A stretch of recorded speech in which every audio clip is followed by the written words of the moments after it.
मुंबई में एक प्राचीन और गुजराती आबादी वाला क्षेत्र खेतवाड़ी है। भीड़भाड़ वाला पड़ोस, छोटी छोटी संकरी गलियां और चाल है। मनमोहन देसाई अपने निधन तक वही रहे। उन्होंने एक बड़े पैमाने पर एक ड्रीमस्केप बनाया था, लेकिन मनमोहन देसाई ने खेतीबाड़ी में रहना बंद नहीं किया। भले ही उनके पिता और बेटे फिल्म उद्योग में थे और उन्होंने सुपरहिट फिल्मों के निर्माता के रूप में अच्छी कमाई की थी, वो मरते दम तक आम इंसान के साथ रहे।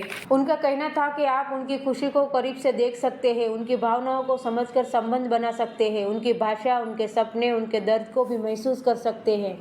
मनमोहन देसाई की फिल्म के प्रीमियर में आलोचकों की बजाय वह पहले अपने धोबी या लड़कों को गली में क्रिकेट खेलते हुए या ड्राइवर या कामकाजी बहनों को दिखाते थे और उनकी फीडबैक लेते थे। नतीजा यह हुआ कि दर्शकों का गुस्सा उनके हाथ में था। बॉलीवुड के रूप में जाने जाने वाली मुख्य धारा की हिंदी फिल्म उद्योग वर्तमान में वेंटिलेटर पर है। यह उन बीमारियों का पहला कारण है जिनसे यह पीड़ित है। बॉलीवुड के ज्यादातर फिल्म निर्माता और सितारे उसी भाषा को नहीं समझते जिस भाषा में वे फिल्म बनाते हैं। अमिताभ बच्चन, शाहरुख खान, राजकुमार राव, मनोज बाजपेयी, आशुतोष राणा, पंकज त्रिपाठी, परेश रावल और ज्यादातर ऑफबीट सपोर्टिंग कैरेक्टर रोल अभिनेता हिंदी में संवाद पढ़ सकते हैं। हिंदी फिल्म उद्योग एक ऐसी नीच उद्योग है कि वह उस भाषा में स्क्रिप्ट नहीं लिखता है जिस भाषा में वो फिल्म बनाता है। उस भाषा में कोई पत्रिका, वेबसाइट नहीं है। इसके सितारे उस भाषा में इंटरव्यू देने में सहज नहीं है। अब जब आपकी हिंदी कच्ची है तो कहानी, गाने, चरित्र चित्रण वाली हिंदी फिल्में सभी कच्ची बनेगी। साउथ की फिल्मों की चर्चा होती है, लेकिन इसके निर्माता और सितारे आधुनिक जीवन जीने के बावजूद अपनी भाषा पढ़ने, लिखने, बोलने में सक्षम हैं।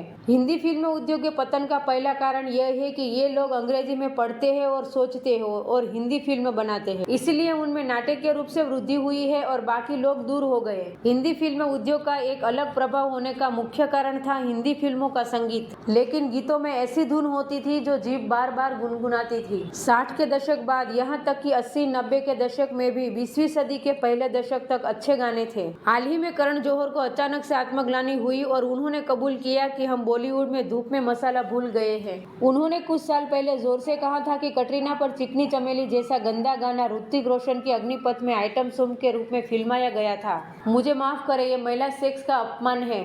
करण जौहर एक गे जीन है जो बॉलीवुड की मानसिकता में प्रवेश कर चुका है। आज करोड़ों का धंधा टूटा तो इस मूर्खता का शेर का हिस्सा था या निम्नतम मानसिकता की मूर्खता है। आज बॉलीवुड ने भारत की जड़ों को न समझकर पूरा सिंडिकेट इधर उधर लड़खड़ा रहा है। परिणाम हिंदी फिल्मों का हीरो मर्दानगी नपुंसक हो गया है। अगर आपको याद हो तो यह चेतावनी तब दी गई थी जब आयुष्मान की फिल्मों की अधिकता थी। इन मध्यम वर्ग की फिल्मों का ओवरडोज लोगों को सिनेमा घर में पैसा खर्च करने से दूर कर देगा। राजनीति हो या धर्म, भारत आनुवंशिक रूप से तेज रंगों और शोर से वीर पूजा का देश रहा है। उबले और छिलके वाले आलू जैसे पुरुष नायकों की बजाय भ्रमित वस्तुकरण के नाम पर दक्षिण बॉम्बे की नायिकाएं सेक्सलेस हो गई है। आज के बॉलीवुड में एक भी सुपरस्टार हीरोइन नहीं है जो इनको पर्दे पर प्यार कर सके। याद करना, ये दो गलतियां साउथ में नहीं हुई हैं। प्रगतिशील विचारों के नाम पर आलू और दूध की तरह नायक नायिकाओं का सिर नहीं पीटा गया। बॉलीवुड की सबसे बड़ी गलती यह है कि आजादी के 75 साल बाद तीनों खान 57 साल के हो गए हैं और अक्षय, अजय, ऋतिक के उम्र पहुंचने के बाद भी पूरे भारत में जादुई पद जैसा कोई स्टार हीरो या हीरोइन नहीं है। नई पीढ़ी में सिक्स पैक, शोरूम के आंकड़े और जिम टॉस किए गए फ्लैट केवल बड़े हैं। बॉलीवुड के पास दिलीप कुमार, देवानंद, राजकुमार तो ठीक, लेकिन धर्मेंद्र, संजीव कुमार, जितेंद्र, अशोक कुमार, ऋषि कपूर, अनिल कपूर, संजय दत्त,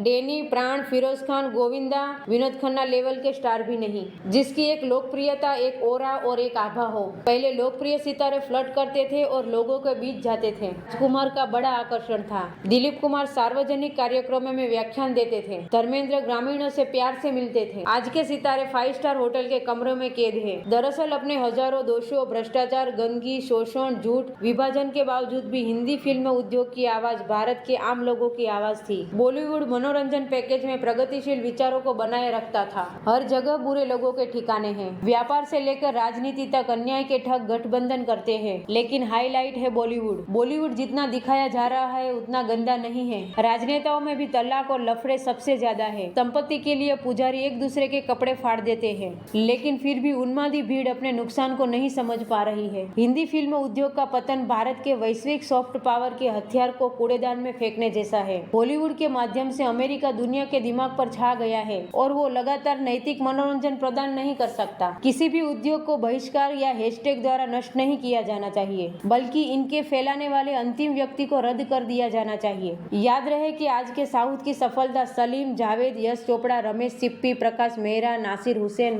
मनमोहन देसाई की कहानियों का ही रिमिक्स है। एक फिल्म एक सपना है जो आपकी वास्तविकता को समझ सकती है।